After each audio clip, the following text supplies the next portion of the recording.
So this is a barbell conventional deadlift. Again, really excellent compound exercise to build strength through your low back, glutes, and hamstrings. Setup, you want a 20 kilo Olympic barbell. You can use a 15 kilo as well, but I've got a 20 kilo here.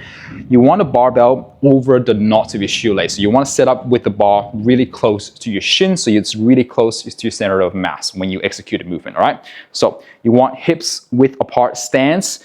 Some people go a little bit narrow, some people go a little bit wider. I just like it around hips width, feet pointing straight at 12 o'clock. I then want to reach down to the bar, just gripping outside of the smooth parts. Now you can play around with the position. I usually want to think about halfway between a Romanian deadlift and halfway between a squat. I keep my butt a little bit high in the air, bending at the knees, bending at the waist. Nice flat back, and I think about pushing the ground away and standing up tall with a neutral spine. So I'm here, deep breath in, stand tall. Control it back down. Keep the bar really close to your leg, drag it up your leg, stand tall.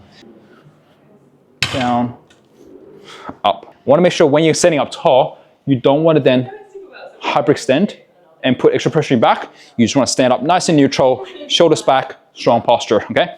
Come back down, up. I also keep my neck nice and neutral, so when I'm coming down, I'm looking at the ground in front of me, and I'm standing back up, looking forward.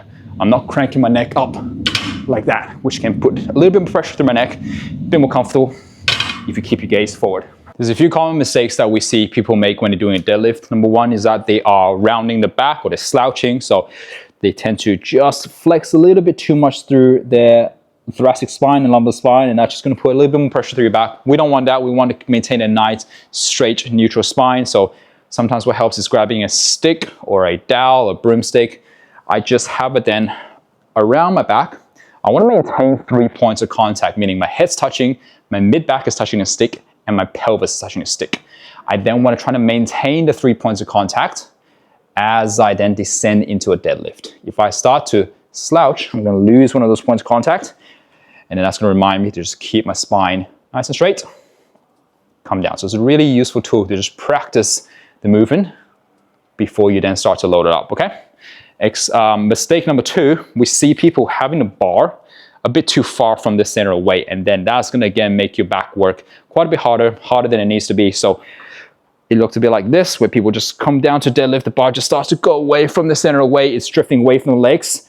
I really want to make sure then you're locking your lats in, you're pulling your shoulders in, keeping bar close. It should almost graze your thigh and your knee as it's coming down and up.